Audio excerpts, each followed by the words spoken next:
Cloves and honey before bed after 60. What actually happens overnight? That question sounds simple.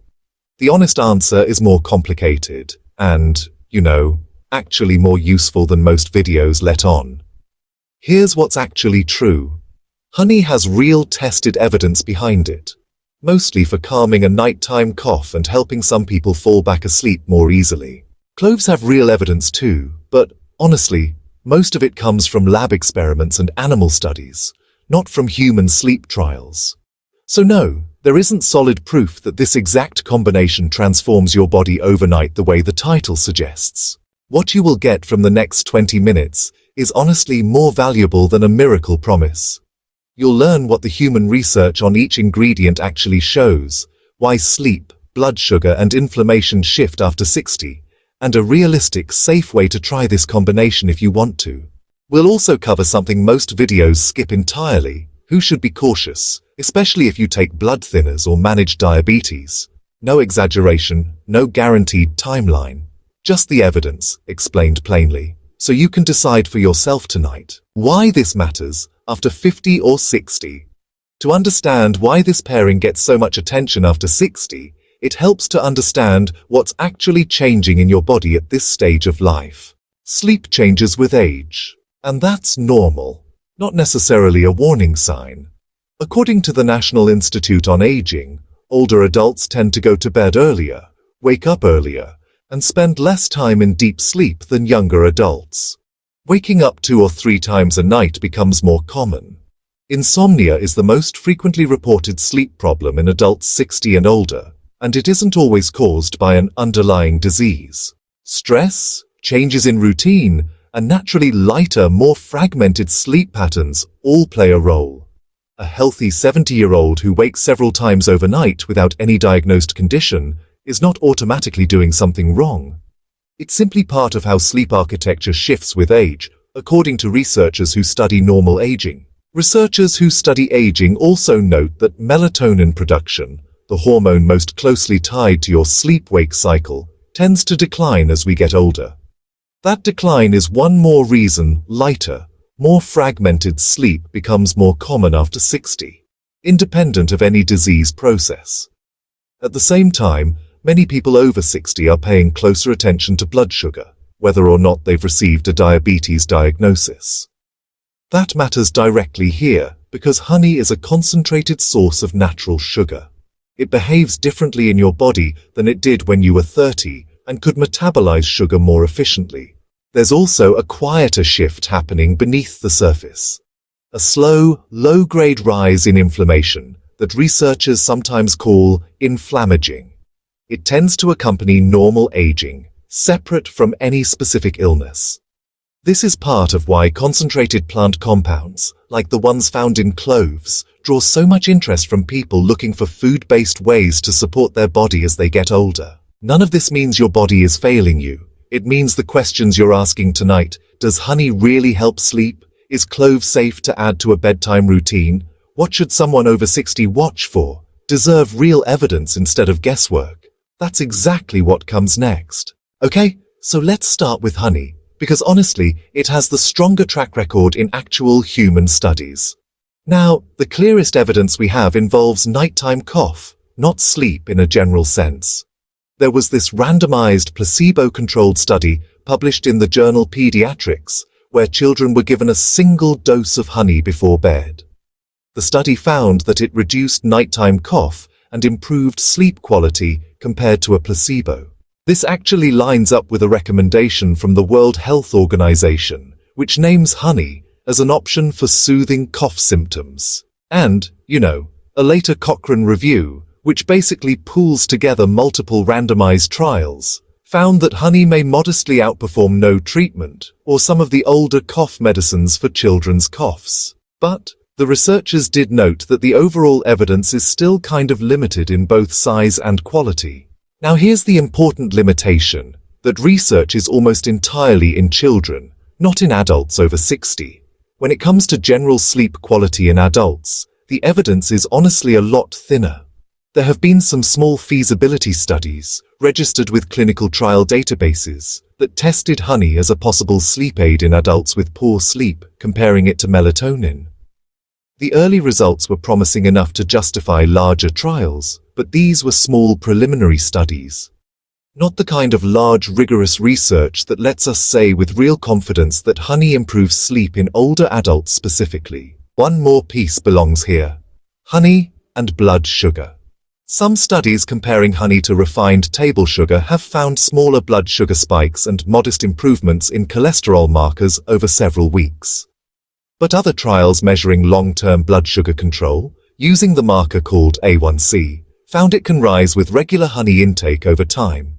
In plain terms, honey is not sugar-free, and its effect on your blood sugar depends heavily on how much you use and how consistently. Now, cloves.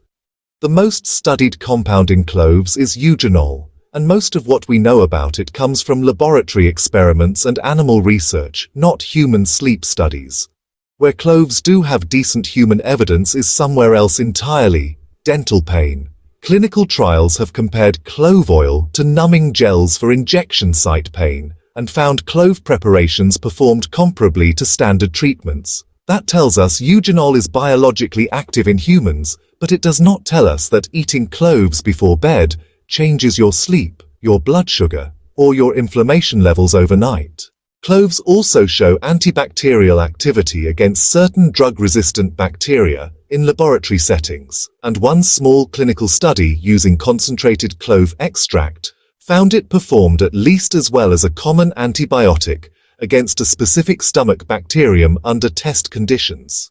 That's a genuinely interesting finding, but it was measured in a lab setting using concentrated extract, not culinary cloves steeped in tea, and it shouldn't be mistaken for evidence that a nightly cup of clove tea treats any infection.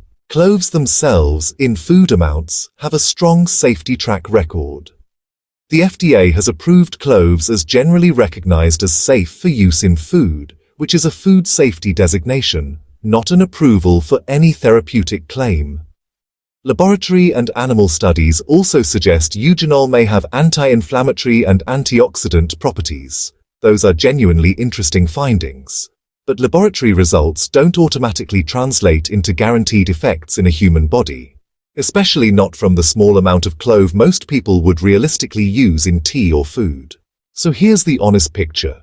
Honey has real evidence for calming a nighttime cough, mainly demonstrated in children, plus early, preliminary human interest for general sleep support. Cloves have real evidence for numbing pain and strong laboratory-level interest, but not human proof of an overnight effect on sleep, weight, or blood sugar. Neither ingredient has been tested as a combined bedtime ritual, specifically in adults over 60.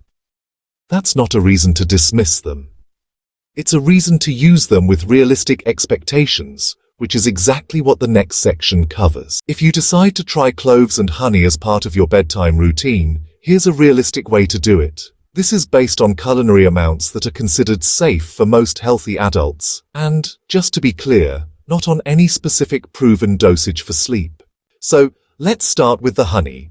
A reasonable amount is about 1 teaspoon, or up to 1 tablespoon, stirred into a cup of warm water or caffeine-free herbal tea.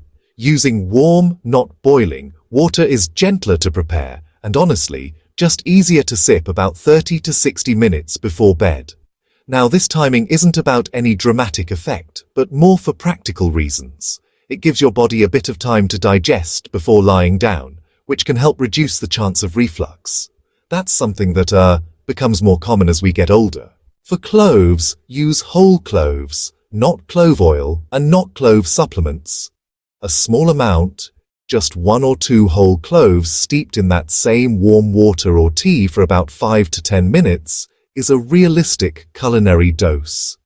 You'll want to remove the cloves before drinking, or just strain them out, kind of like you would with a spice sachet. There's no evidence-based reason to use more than this small amount, and, actually, using a lot more doesn't seem to produce a stronger benefit. It really just increases the chance of stomach irritation or other side effects. If you have sensitive teeth or gums, just be aware that even whole cloves left in your mouth too long can create a mild numbing sensation.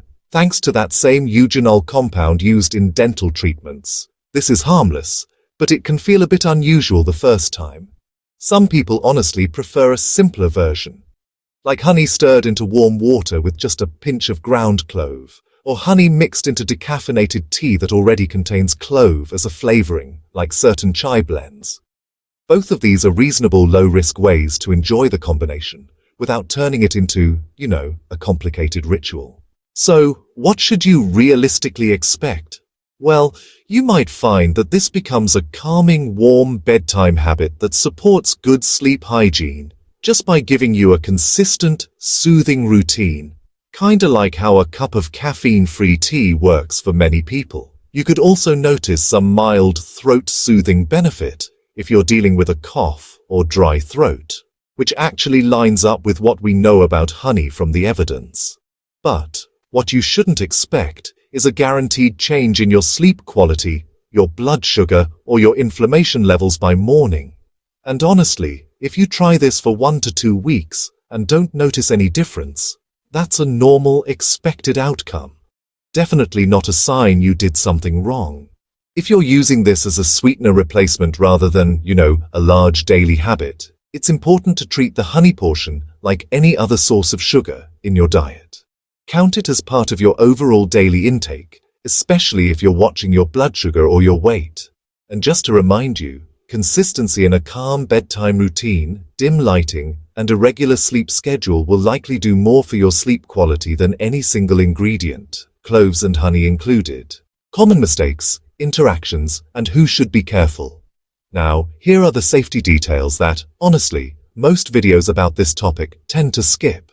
The biggest mistake is confusing clove oil with whole or ground cloves. Clove oil is highly concentrated, and ingesting it, even in small amounts, is not the same as eating a spice in food. Clove oil taken by mouth has been linked to serious side effects including liver damage, seizures, and dangerous fluid imbalances, especially in children. Never drink clove oil, and never assume a few drops is a safe substitute for whole cloves. Next, and this is important if you're over 60, cloves may interact with blood-thinning medication. Eugenol, the active compound in cloves, has shown antiplatelet activity in laboratory research, meaning it may affect how easily your blood clots. This interaction is described as minor and largely theoretical, based on current evidence, and it has not been clearly shown to cause bleeding problems in real patients. Still, if you take warfarin, aspirin therapy, clopidogrel, or newer blood thinners like apixaban or rivaroxaban, talk to your doctor or pharmacist before making cloves a regular habit, rather than just an occasional seasoning. Honey needs its own caution, especially around blood sugar. If you have diabetes or pre-diabetes, honey will raise your blood sugar, similarly to table sugar, just possibly more gradually. It is not a diabetes-friendly free pass, and it should be counted as part of your carbohydrate intake, not treated as separate from real sugar. There's also an infection risk worth knowing. Raw, unpasteurized honey should be avoided by people with significantly weakened immune systems because it isn't sterile and can occasionally carry bacteria that a healthy immune system typically handles without issue. If you're undergoing chemotherapy, taking immune-suppressing medication, or have been told your immune system is compromised, ask your doctor before adding raw honey to your routine. If you have an allergy to bee products, propolis, or pollen, honey can trigger a reaction, so it's important to introduce it carefully and stop if you notice any unusual symptoms. If you have an upcoming surgery or dental procedure, mention regular clove use to your surgical team the same way you would disclose any supplement, since eugenol's mild effect on platelets could theoretically matter around procedures that carry a bleeding risk.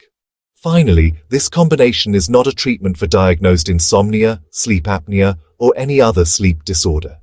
If you consistently struggle to fall or stay asleep for more than a few weeks, or if you experience loud snoring, gasping, or breathing pauses at night, that needs a conversation with a doctor, not a home remedy. Let's bring this together into something simple you can actually use tonight. A realistic routine looks like this. About 30 to 60 minutes before bed, warm a cup of water or caffeine-free tea. Stir in 1 teaspoon of honey. and steep 1 or 2 whole cloves in it for a few minutes before removing them. Sip it slowly as part of winding down, alongside dimming the lights and stepping away from screens, which does more for your sleep than any single ingredient. If you want to track whether it's actually helping you, keep it simple. For 2 weeks, jot down what time you went to bed, roughly how many times you woke up, and how you felt in the morning. That small habit tells you far more about what's working for your body than any general claim a video like this one could make. Know when to stop and talk to a doctor instead of relying on a home routine. That includes ongoing insomnia lasting more than a few weeks, blood sugar readings that are trending upward, any signs of allergic reaction, or unusual bruising or bleeding if you're on blood thinners. Here's the honest recap. Honey has decent evidence for soothing cough and some early promising interest for sleep, mostly studied in children so far. Cloves have strong lab-level evidence and solid human evidence for numbing pain, but not proof of an overnight sleep effect. Together, they make a warm, low-risk bedtime habit for most healthy adults when used in normal food amounts, but they are not a proven overnight fix, and they are not a substitute for medical care if something is genuinely wrong. So here's a question worth sitting with. What does your current bedtime routine actually look like? And is there one small realistic change, not a miracle ingredient, that might help more? Tell me in the comments. If you want more evidence-based routines like this one, built for real life after 60, subscribe, and I'll see you in the next video.